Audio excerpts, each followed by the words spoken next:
In today's video, I'm going to teach you how to create and apply credit notes in QuickBooks Online. If you need to manage customer credits effectively, you've come to the right place. Let's dive in and walk through this process together.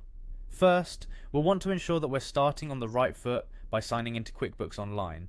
Begin by navigating to the QuickBooks login page and clicking on the Sign In button. This is your entryway to accessing your company's financial data. Once you're on the sign-in page, make sure to choose QuickBooks Online from the options available. This step is crucial as QuickBooks offers various services, and choosing the right one ensures you land on the correct platform. Next, it's time to input your login credentials. Enter your email and password carefully, then press Continue. Double checking your details here will help prevent any frustrating login errors. Once inside your main dashboard, you'll want to locate the New button. This is your starting point for creating different types of transactions, including credit notes. After clicking on New, you should see a list of different transaction types. From this list, select Credit Note. A credit note is essentially a type of sales document that can be a lifesaver for adjusting or correcting previous invoices.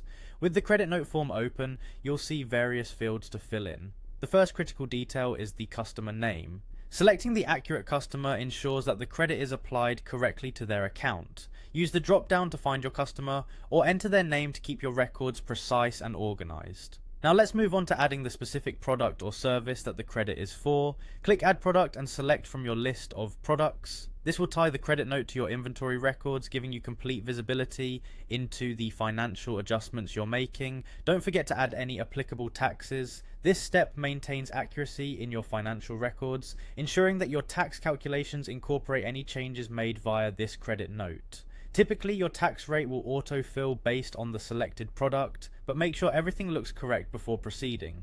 When you've filled in all necessary details, it's time to finalize the credit note.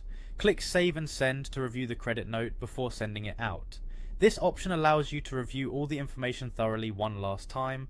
After confirming everything is accurate, click Send and Close. This sends the credit note to your customer and updates your QuickBooks records accordingly. And there you have it. You've successfully created and applied a credit note in QuickBooks Online. This process helps ensure that your business's financial records remain accurate and that your customer accounts are properly managed. Thanks for following along, and feel free to revisit these steps anytime you need to create another credit note.